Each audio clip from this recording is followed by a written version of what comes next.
imekuwa ni changamoto, ni swala la maji. Lakini kwa upendo wako mamangu ulichokifanya wewe unajua.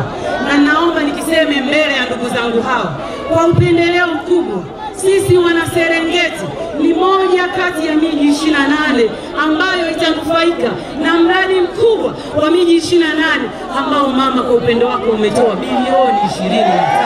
Nani kama Samia? Mamangu, leo nilikuwa hapa na wazee wangu wa kimila pamoja na mama zangu wajasiriamali na wananchi wote hawa jimbo la Serengeti. Wakasema hivi, unajua mama ni mwana Serengeti mwenzetu na ndiye aliendesha programu ya Royal Tour. Maana yake anayafahamu manufaa ya utalii.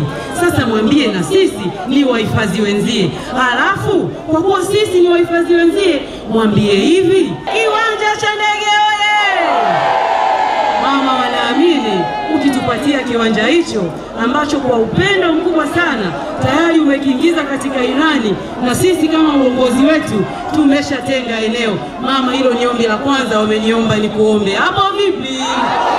Wakati natembea kule kutafuta kula za Chama cha Mapinduzi, wao wakaniambia kwa kuwa mwanamke mwenzetu anakuja mwenye uchungu na sisi, anayetupenda sana, mwambie tuna changamoto ya barabara, tunapigwa vumbi bara. Sisi na kwa kuwa mama ni mwana Serengeti mwenzetu na yeye ameipita hiyo barabara. Hapo vipi? Kwa kumalizia, Mheshimiwa Rais, na kwa upendo mkubwa sana, tafadhali endelea kukaribia Serengeti, maana wananchi hawa wana matumaini makubwa sana na uwepo wako. Mji huu una umuhimu na fursa kubwa za uwekezaji kwa hoteli za kitalii, kwa kuwa uko katikati ya maeneo ya hifadhi au maeneo yaliyohifadhiwa kwa wageni wanaotoka Sirari na Serolera kwenda Kongatende, kaskazini mwa hifadhi ya taifa ya Serengeti, ambako pia kuna utalii wa mzunguko wa nyumbu wanaohama kwenye ekolojia ya Serengeti.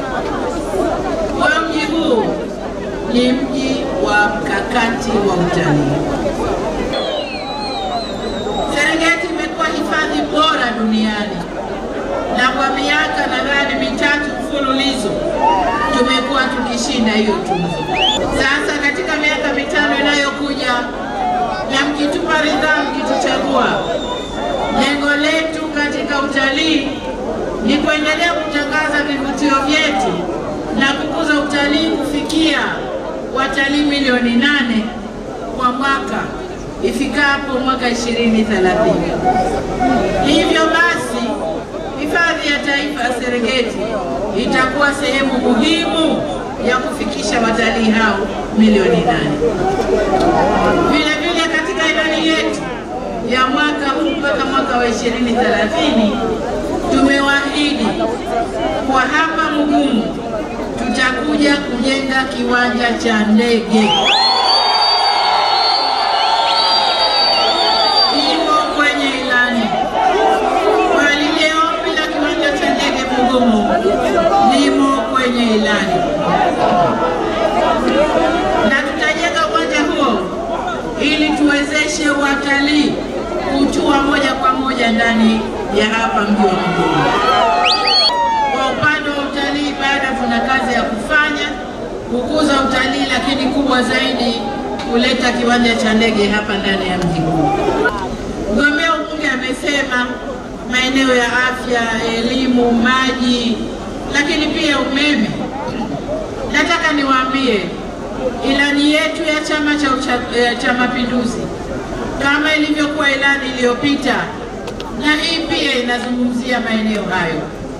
Dhamira yetu na nia yetu, wale wote ambao huduma za elimu hazijawafikia ziende kuwafikia, na si tu elimu ya msingi na sekondari, lakini pia VETA, vyuo vya ufundi, pamoja na vyuo vikuu, makampasi yake, matawi yake, tumeanza kuyasambaza maeneo mbalimbali Tanzania. Ilani iliyopita ilituambia tupeleke umeme kwenye vijiji. Tumemaliza vijiji vyote ndani ya mkoa wa Mara. Sasa tuko kwenye vitongoji na kazi inaendelea. Kwa hiyo maeneo haya, ndugu zangu, hatuna shida, tunakwenda kuyafanyia kazi. Vile vile kwenye sekta za uzalishaji, tunajua wana Serengeti mbali na ufugaji, lakini nyinyi ni wakulima wazuri na wahifadhi wazuri pia. Kwa hiyo tutaendelea na ruzuku zetu kwa upande wa kilimo, tutaendelea kutafuta masoko kwa bidhaa za kilimo, za chakula na zile za biashara, ambao siku hizi hakuna tofauti. Mchele pia ni biashara, mahindi pia ni biashara. Kwa hiyo tutaendelea kutafuta masoko mazuri ili tuende vizuri. Mkusanyiko huu tayari umezungumza ni kwa kiasi gani wanakiunga mkono Chama cha Mapinduzi. Kilichobaki ni kuungana na mgombea ubunge hapa ambaye amezungumza vizuri sana kwamba tarehe 29 mwezi huu Oktoba ndiyo sasa. Tulikuwa tunasema Oktoba tunatiki saa CCM oye, lakini Oktoba ndiyo hii. Kwa hiyo tarehe 29 tujitokeze kwa wingi, wana Serengeti, wana mkoa wa Mara, tuje hapa, tuende kwenye vituo vyetu, tupige kura kwa vizuri. Mheshimiwa Samia Suluhu Hassan tumpe kura zote za ndio, wabunge wetu, madiwani wote wa Chama cha Mapinduzi. Tarehe 29 mwezi huu wa Oktoba tujitokeze kwa wingi. CCM oye!